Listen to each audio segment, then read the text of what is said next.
வால்பாறையில் சிறுத்தை தாக்கி சிறுமி உயிரிழந்த சம்பவம் அதிர்ச்சியை ஏற்படுத்தியுள்ளது.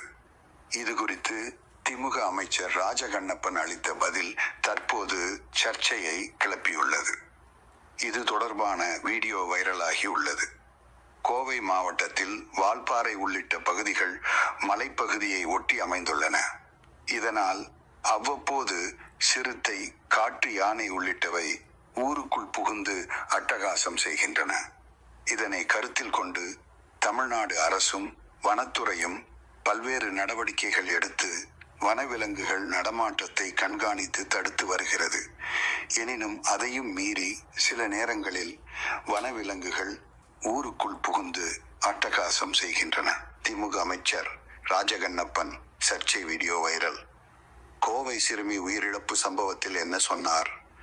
கடந்த 4 நாட்களுக்கு முன்பு கோவை வால்பாறையில் வீட்டின் பின்னால் நின்று கொண்டிருந்த 6 வயது சிறுமியை அங்கு வந்த சிறுத்தை தாய் முன்னிலையில் கவ்வி சென்றது.